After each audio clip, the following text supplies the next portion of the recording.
हूँ हितां वियासीं त मने कई, मुंहिंजो उते न वञो, हिते ॿ भाउ हिते वेठा आहिनि, पीउ आऊं हिते रहियसि, आई न वञो, पर छोकिरा मूंखे न मञनि। विया उते वञण खां पोइ उनखे तकलीफ़ अथई। उते वञण खां पोइ उते हिकिड़ी त ॻाल्हि न सम्झनि, पंहिंजी ॿोली बि उन जी ॿोली बि, ॿी शइ वठण जी अच वञ जी, ऐं पाकिस्तान जी नज़र सां उन इंडिया वारे ॾिठो। तंहिंखां पोइ आऊं वियुसि हितां 6 महीने वापसि उते छोकिरे वटि।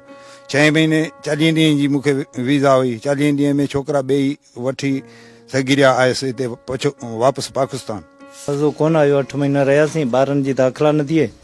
पोइ 2 महीना खनि ट्यूशन ते रहियासीं।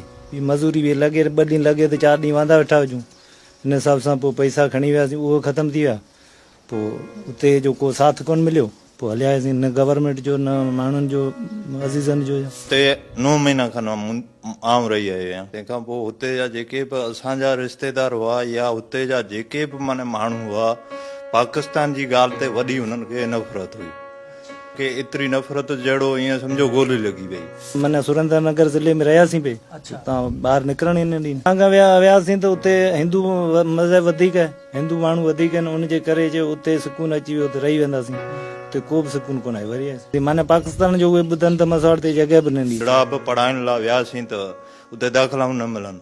माना ईअं सम्झो असांखे परेशान थियासीं त किथे लॻासीं कारखाने में त 200 रुपया तारीख़। हाणे 200 रुपये तारीख़ ते छा करियूं? आख़िरकार उन मां जेकॾहिं अटो करियूं त माना ईअं छोकिरनि जी पढ़ाई न करे सघूं।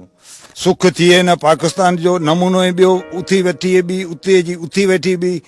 हिंदू मुल्क या असां सोचे वियासीं त किथे घुमंदासीं फिरंदासीं, पर उहा बिल्कुलु माना उते माण्हुनि असांखे का बि ॿाहिरि निकिरण बि न ॾिनो। घुमण फिरण बिल्कुलु बंदि हो। तंहिंखां पोइ हुते जो माना ईअं जिते जी असांजी माना ईअं राइश हुई, उतां खां ॿाहिरि न थिए कढियूं।